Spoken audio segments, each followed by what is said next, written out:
जिस उपदेश से राम जी को राजकुमार भगवान राम बने, वो उपदेश आप सुन रहे हैं। कितना ऊंचा ग्रंथ है, इसको वाल्मीकि रामायण भी बोलते, योग वशिष्ठ महारामायण भी बोलते। राम तीर्थ ने इसी का बार बार अध्ययन किया था। ये आप भी शांत हो जाएंगे परमात्मा में, और दूसरों को भी शांति देने की क्षमता देने वाला ये सदग्रंथ है।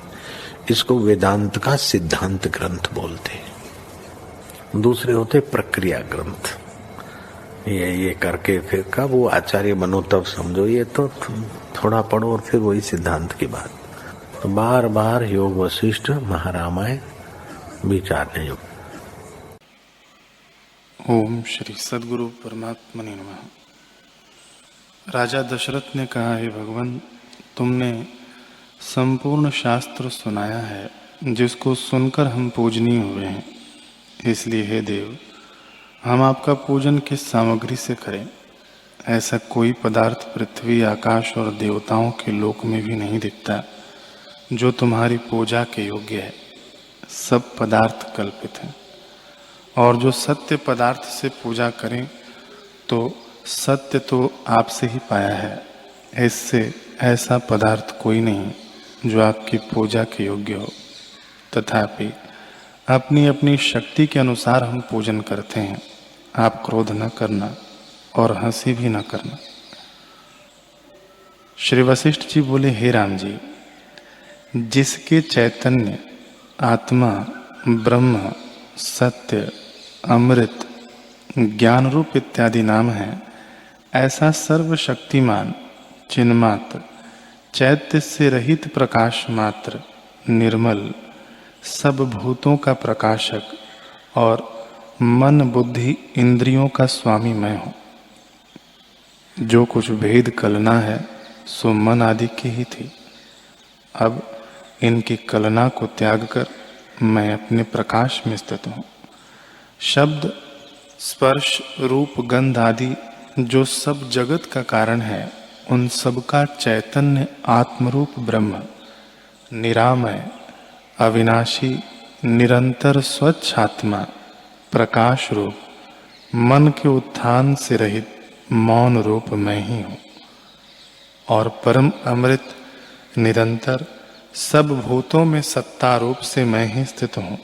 सदा निर्लेप, साक्षी, सुषुप्त की नाई और द्वैत कलना से रहित अक्षोभ रूप अनुभव में ही हूँ। शांत रूप जगत में मैं ही फैल रहा हूँ, और सब वासना से रहित अक्षोभ रूप अनुभव में ही हूँ। ओम श्री सद्गुरु परमात्मने नमः। मुनि बोले, हे राजन, जैसे सब वृक्षों में एक ही रस व्यापक है, वैसे ही सब पदार्थों में एक चिन्मात्र सत्ता व्यापक है। जैसे अचल समुद्र में द्रव्यता से तरंग उठते हैं, वैसे ही परमात्मा में जगत प्रकट होते हैं। उस महादर्पण में सब वस्तुएं प्रतिबिंबित होती हैं। जैसे समुद्र में तरंग और बुलबुले चक्रादिक होते हैं, वैसे ही आत्मा में जीवादिक का आभास होता है। प्रथम स्फुरण रूप होते हैं और पीछे कारण कार्य रूप होते हैं। जैसे कुशवारी की क्रिया अपने बंधन का कारण होती है, वैसे ही जीव को अपना संकल्प बंधन का कारण होता है। हे राजन, जीव कला को स्वरूप का अज्ञान हुआ है। इससे जैसे बालक को अपनी परछाई यक्ष रूप होकर डराती है, वैसे ही यह नाना प्रकार के आरंभ को प्राप्त हुआ है, और अकारण ही ब्रह्म शक्ति फुरने से कारण भाव को प्राप्त हुआ है। ओम श्री सद्गुरु परमात्मने नमः। श्री वशिष्ठ जी बोले, हे राम जी, जिससे सब स्वादों का अनुभव होता है, वह चैतन्य ब्रह्म आत्मा मैं ही हूँ। जिसका चित्त स्त्री में आसक्त है, जिसको चंद्रमा की कांति से अधिक मोदिता है, जिससे स्त्री का स्पर्श और मुदिता का अनुभव होता है, ऐसा चैतन्य ब्रह्म में ही हूँ। सुख दुख की कल्पना से रहित मनहीन सत्ता और अनुभव रूप जो आत्मा है, वह चैतन्य आत्मा ब्रह्म में ही। खजूर और नीम आदिक में स्वाद रूप मैं ही हूँ। खेद और आनंद, लाभ और हानि मुझको तुल्य है। मैं जागृत, स्वप्न, सुषुप्ति और साक्षी तुरीय रूप आदि अंत से रहित चैतन्य ब्रह्म निरामय हूँ। जैसे एक खेत की ऊखों में एक ही सा रस होता है, वैसे ही अनेक मूर्तियों में एक ब्रह्म सत्ता ही स्थित है। वह सत्य, शुद्ध, सम, शांत रूप और सर्वज्ञ है, जो प्रकाशक और सूर्य की भांति है। वह प्रकाश रूप ब्रह्म में ही हूँ और सब शरीरों में व्याप रहा हूँ। जैसे मोती की माला में तागा गुप्त होता है, जिससे मोती पिरोए हैं, वैसे ही मोती रूप शरीर में तंतु रूप गुप्त मैं ही हूँ। जगत रूपी दूध में ब्रह्म रूपी घृत मैं ही व्याप रहा हूँ। ओम श्री सद्गुरु परमात्मने नमः। श्री योग वासिष्ठ महारामायण। श्री वशिष्ठ जी बोले, हे रामचंद्र जी, यह सब जगत मन के भ्रम से भासता है। शिव जो परम तत्व है सो चिन्मात्र है। उसमें जब चैतन्य मुखत्व होता है कि मैं हूं, उसका ही नाम जीव है। जैसे सोम जल में द्रवता होती है, उससे उसमें चक्र फुरते हैं और तरंग होते हैं, तैसे ही ब्रह्म रूपी सोम जल में जीव रूपी चक्र फुरते हैं और चित्त रूपी तरंग उदय होते हैं और सृष्टि रूपी बुदबुदे उपज कर लीन हो जाते हैं। हे रामचंद्र जी, चेतन स्फूर्ति द्वारा जीव किनाई भासता है। जैसे समुद्र ही द्रवता से तरंग हो भासता है, तैसे ही चित्त चैत्य के संयोग से जीव कहता है। उस जीव में जब संकल्प का फुरना होता है, तब मन कहता है। जब संकल्प निश्चय रूप होता है, तब बुद्धि होकर स्थित होता है, और जब अहम भाव होता है, तब अहम प्रतिकार कहता है। उस अहम भाव को पाकर तन्मात्रा की कल्पना होती है और पृथ्वी, जल, तेज, वायु, आकाश ये सूक्ष्म भूत होते हैं, उनके पीछे जगत होता है। हे रामचंद्र जी, असत रूपी चित्त के संसरने से ही जगत रूप हो भासता है। जैसे नेत्र दूषण से आकाश में मुक्तमाला, ब्रह्मात्र, गंधर्व नगर और स्वप्न भ्रम से जगत भ्रम भासते हैं, तैसे चित्त के संसरने से जगत भ्रम भासता है। हे रामचंद्र जी, शुद्ध आत्मा नित्य, तृप्त, शांत रूप, सम और अपने आप में स्थित है। उसमें चित्त संवेदन ने जगत रचा है और उसको भ्रम से सत्य की नहीं देखता है। जैसे स्वप्न सृष्टि को मनुष्य भ्रम से देखता है, तैसे ही यह जगत फूरने से सत्य भासता है।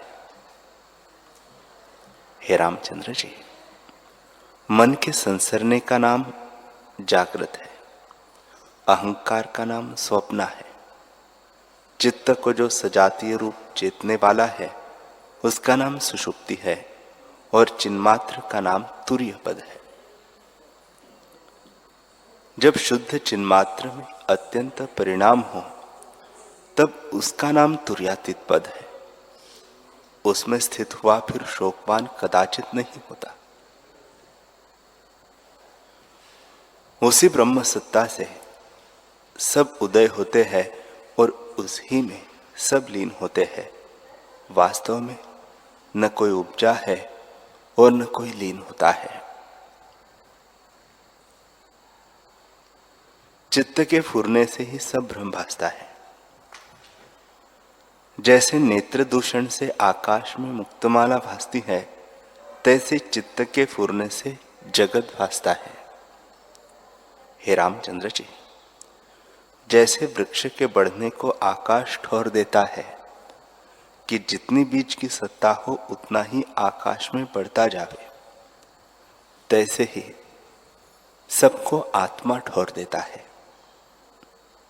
अकर्ता रूप भी संवेदन से भासता है।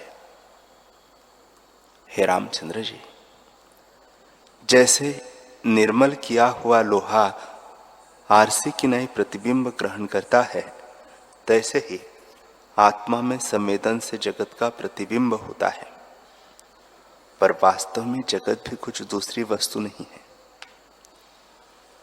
जैसे एक ही बीज पत्र, फूल, फल और टास में भासते हैं, तैसे ही आत्मा संवेदन से नाना रूप जगत होकर भासता है। जैसे पत्र और फूल वृक्ष से भिन्न नहीं होते, तैसे ही अबोध रूप जगत भी बोध रूप आत्मा से भिन्न नहीं है। जो ज्ञानवान है उसको अखंड सत्ता ही भासती है। जैसे समुद्र ही तरंग और बुदबुदे होकर और बीज ही पत्र, फूल, फल और रास होकर भासते हैं, तैसे ही अज्ञानी को भिन्न भिन्न नाम रूप सत्ता ही भासती है। मूर्ख जो देखता है तो उसके नाम रूप सत्य मानता है। ज्ञानवान देख के एक रूप ही जानता है। ज्ञानवान को एक ब्रह्म सत्ता ही अनंत भासती है और जगत भ्रम उसको कोई नहीं भासता। इतना सुनकर राम जी ने पूछा, बड़ा आश्चर्य है कि असत रूपी जगत सत होकर बड़े विस्तार से स्पष्ट भासता है। यह जगत ब्रह्म का आभास है। अनेक तन्मात्रा उसके जल और बूंदों की नाई है और अविद्या करके फुरती है, ऐसा भी मैंने सुना है। हे मुनीश्वर, यह स्फूर्ति बहिर्मुख कैसे होती है और अंतर्मुख कैसे होती है? श्री वशिष्ठ जी बोले, हे रामचंद्र जी, इस प्रकार दृश्य का अत्यंत अभाव है। अनहोते दृश्य के फुरने से अनुभव होता है। शुद्ध चिन्मात्र ब्रह्म सत्ता में फूरने से जो जीवत्व हुआ है, वह जीवत्व असत है और सत की नाई भासता है। जीव ब्रह्म से अभिन्न है, पर फूरने से भिन्न किनाई स्थित होता है। उस जीव में जब संकल्प कलना होती है, तब मन रूप होकर स्थित होता है। स्मरण करके चित्त होता है, निश्चय करके बुद्धि होती है और अहम भाव करके अहंकार होता है। फिर काक ताल किनाई चिद अणु में तन्मात्रा फुराती है। जब शब्द सुनने की इच्छा हुई तब श्रवण इंद्रिय प्रकट हुई। जब देखने की इच्छा हुई तब नेत्र इंद्रिय प्रकट हुई। गंध लेने की इच्छा से नासिका इंद्रिय प्रकट हुई। स्पर्श की इच्छा से त्वचा इंद्रिय प्रकट हुई और रस लेने की इच्छा से रसना इंद्रिय प्रकट हुई है। इस प्रकार पांचों इंद्रियां प्रकट हुई है और भावना से सत ही असत की नई भासने लगी है। हे रामचंद्र जी, इस प्रकार आदि जीव हुए हैं और उनकी भावना से अंतवाहक शरीर हो आए हैं। चलते भासते हैं पर अचल रूप है। इससे जो कुछ जगत भासता है वह सब ब्रह्म स्वरूप है, भिन्न कुछ नहीं। प्रमाता, प्रमाण और प्रमेय ब्रह्म है और संवेदन ब्रह्म से ही अनेक रूप नाना प्रकार के होकर भासते हैं। जैसा जैसा संवेदन फुरता है तैसा तैसा रूप होकर भासता है। जब दृश्य को चेतता है तब नाना प्रकार का दृश्य भासता है और जब अंतर्मुख ब्रह्म चेतता है तब ब्रह्मरूप होकर भासता है। हे रामचंद्र जी, दृश्य कुछ उपजा नहीं, आत्मा सदा अपने आप में स्थित है। जब दृश्य असंभव हुआ तब बंधन और मोक्ष किसको कहिए और विचार किसका कीजिए। सर्व कल्पना का अभाव है। यह जो तुम्हारा प्रश्न है उसका उत्तर सिद्धांत काल में होगा, यह न बनेगा। जैसे कमल के फूलों की माला अपने काल में बनती है और बिना समय शोभा नहीं देती, तैसे ही तुम्हारा प्रश्न सिद्धांत काल में शोभा पावेगा। समय बिना सार्थक शब्द भी निरर्थक होता है।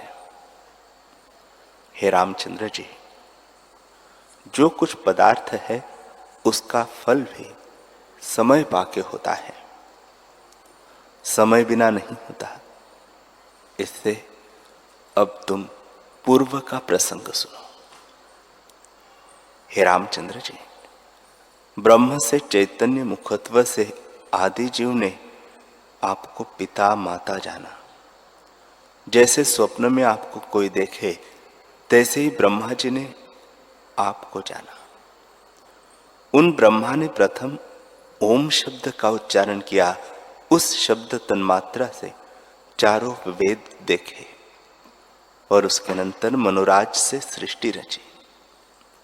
तब असत रूप सृष्टि भावना से सत्य होकर भासने लगी। जैसे स्वप्न में सर्प और गंधर्व नगर भासते हैं, तैसे ही असत्य रूप सृष्टि सत्य भासने लगी।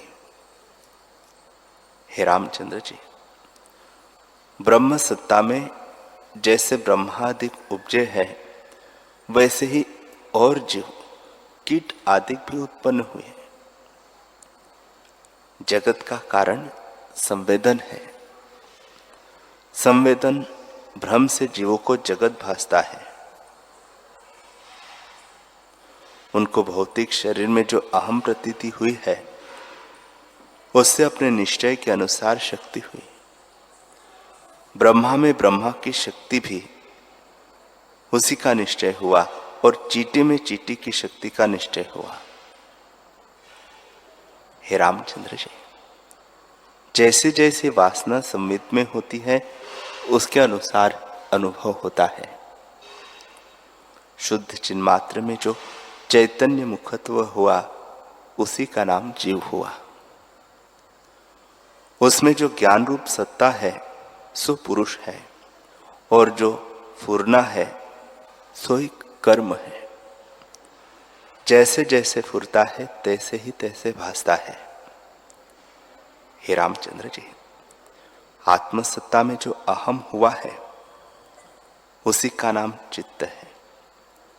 उससे जो जगत रचा है वह भी अविचार सिद्ध है, विचार करने से नष्ट हो जाता है। जैसे अविचार से अपनी परछाई में भूत पिशाच कल्पता है और उससे भय उत्पन्न होता है, पर विचार करने से पिशाच और भय दोनों नष्ट हो जाते हैं। तैसे ही हे रामचंद्र जी, आत्मविचार से सत और जगत दोनों नष्ट हो जाते हैं। आत्मविचार से चित्त और जगत दोनों नष्ट हो जाते हैं। हे रामचंद्र जी, ब्रह्म सत्ता सदा अपने आप में स्थित है। उसमें चित्त कल्पना कोई नहीं और प्रमाता प्रमाण प्रमेय भी ब्रह्म से भिन्न नहीं, तो द्वैत की कल्पना कैसे हो। जैसे शशे के श्रृंग असत है, तैसे आत्मा में द्वैत कल्पना असत्य है। हे रामचंद्र जी, यह ब्रह्मांड भावना मात्र है। जिसको सत्य भासता है उसको बंधन का कारण है। जैसे गुरान अर्थात कुशवारी अपना ग्रह अपने बंधन का कारण बनाती है और उसमें फंस मरती है, तैसे ही जो जगत को सत्य मानते हैं उनको अपना मानना ही बंधन करता है और उससे जन्म मरण देखते हैं। जिसको जगत का असत्य निश्चय हुआ है उसको बंधन नहीं होता, उसको उल्लास है। हे रामचंद्र जी, अनुभव सत्ता सबका अपना आप है। उसमें जो जैसा निश्चय किया उसको अपने अनुभव के अनुसार पदार्थ भासते हैं। वास्तव में तो जगत उपजा ही नहीं। जगत का उपजना भी मिथ्या है, बढ़ना भी मिथ्या है, रस भी मिथ्या है और रस लेने वाला भी मिथ्या है।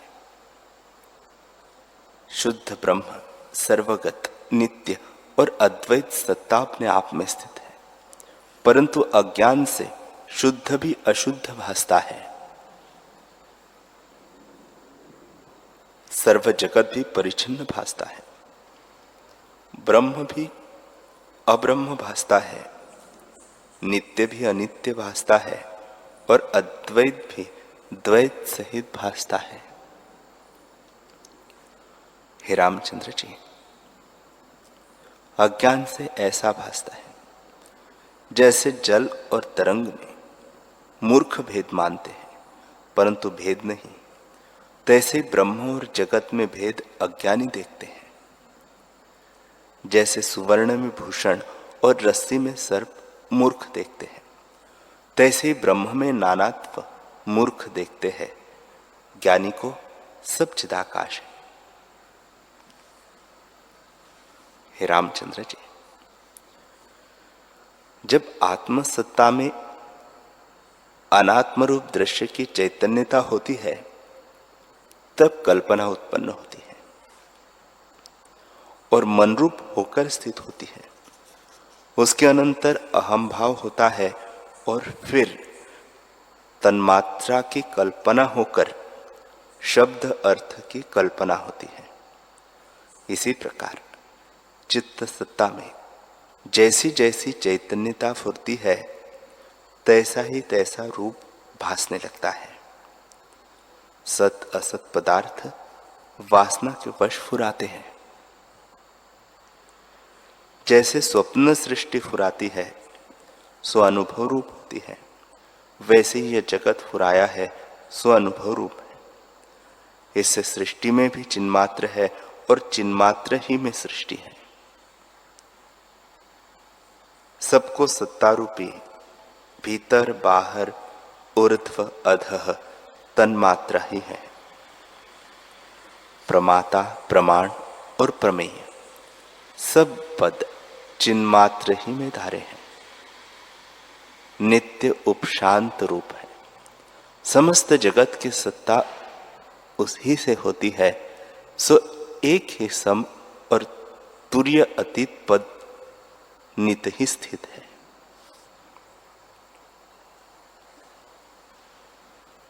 श्री वशिष्ठ जी बोले, हे रामचंद्र जी, इस प्रसंग पर एक पुरातन इतिहास है और उसमें महाप्रश्नों का समूह है, सो तुम सुनो। काजल के पर्वत किनाई करकटी नाम एक महाश्याम राक्षसी हिमालय पर्वत के शिखर पर हुई। विसूचिका भी उसका नाम था।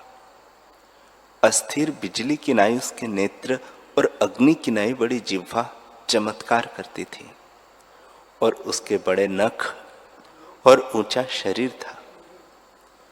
जैसे बड़वाग्नि तृप्त नहीं होता तैसे ही वह भोजन से तृप्त न होती थी। उसके मन में विचार उपजा, कि जम्बूद्वीप के संपूर्ण जीवों को भोजन करूं तो तृप्त हूं, अन्यथा मेरी तृप्ति नहीं होती। आपदा उद्यम किए से दूर होती है, इससे मैं अखंड चित्त होकर तप करूं। हे रामचंद्र जी, ऐसा विचार कर वह एकांत हिमालय पर्वत की कंदरा में एक टांग में स्थिर हुए और दोनों भुजाओं को उठा के नेत्र आकाश की ओर किए, मानो मेघ को पकड़ती है। शरीर और प्राणों को स्थिर करके मूर्ति किनाई हो गई। शीत और उष्ण के क्षोभ से रहित हुई और पवन से शरीर जर्जरीभूत हुआ। जब इस प्रकार सहस्त्र वर्ष दारुण तप किया, तब ब्रह्मा जी आए और राक्षसी ने उन्हें देख के मद से नमस्कार किया और मन में विचारा कि मेरे वर देने के निमित्त यह आए हैं। तब ब्रह्मा जी ने कहा, हे पुत्री, तूने बड़ा तप किया है, अब उठ खड़ी हो और जो कुछ चाहती हो वह वर मांग। कर्कटी बोली, हे भगवान, मैं लोहे की नाई वज्र सूचिका हूं, जिससे जीवों के हृदय में प्रवेश कर जाऊं। हे रामचंद्र जी, जब ऐसे उस राक्षसी ने वर मांगा, तब ब्रह्मा जी ने कहा, ऐसे ही हो, तेरा नाम भी प्रसिद्ध विसूचिका होगा। हे राक्षसी, जो दुराचारी जीव होंगे उनके हृदय में तो प्राणवायु के मार्ग से प्रवेश करेगी, और जो गुणवान तेरे निवृत्त करने के निमित्त ओम शब्द पढ़ेंगे, ओम मंत्र पढ़ेंगे और यह पढ़ेंगे कि हिमालय के उत्तर शिखर में कर्कटी नाम राक्षसी विसूचिका है, सो दूर हो विसूचिका दुखी चंद्रमा के मंडल में चितवे कि अमृत के कुंड में बैठा है और राक्षसी हिमालय के शिखर को गई, तब तू उसको त्याग जाना। हे रामचंद्र जी, इस प्रकार कह के ब्रह्मा जी आकाश को उड़े और इंद्र और सिद्धों के मार्ग से गए और वही मंत्र उसको भी सुनाया। जब उन्होंने उस मंत्र को प्रसिद्ध किया, तब कर्कटी का शरीर सूक्ष्म होने लगा। जैसे संकल्प का पहाड़ संकल्प के क्षीण होने से क्षीण हो जाता है, तैसे ही क्रम से प्रथम तो उसका मेघवत आकार था, सो घटकर वृक्षवत हो गया। फिर वह पुरुष रूप हो गई, फिर हस्त मात्र, फिर प्रदेश मात्र और फिर लोहे की सुई किनाई सूक्ष्म हो गई। हे रामचंद्र जी, ऐसे रूप को कर्कटी ने धारा, जिसको देख मूर्ख अविचारी पुरुष तृण किनाई शरीर को त्यागते हैं।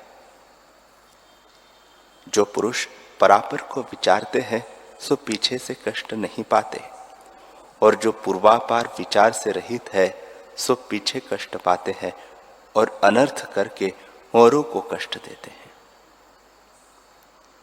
वे एक पदार्थ को केवल भला जान के उसके निमित्त यत्न करते हैं, न धर्म की ओर देखते हैं और न सुख की ओर देखते हैं।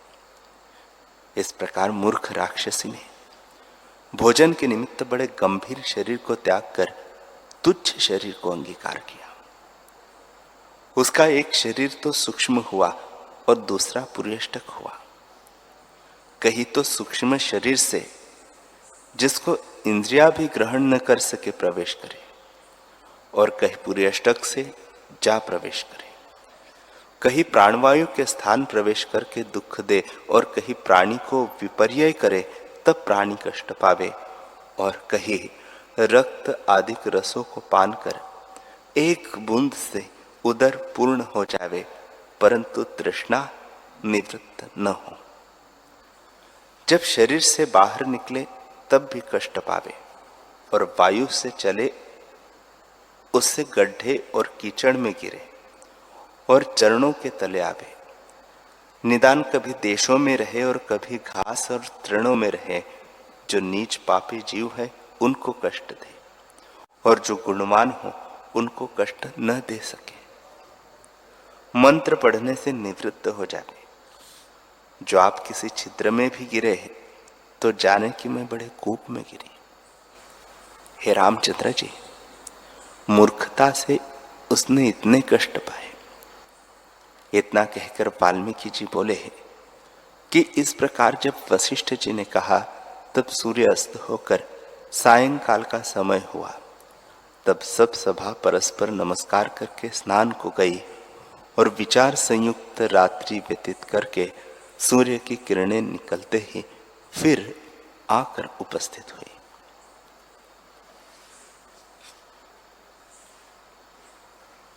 हरि ओम।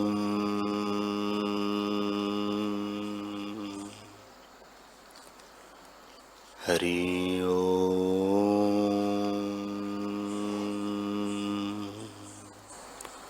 ओम सहना भवतु सहनौ भुनक्तु सह वीर्यं करवावहै तेजस्विनावधीतमस्तु मा विद्विषावहै।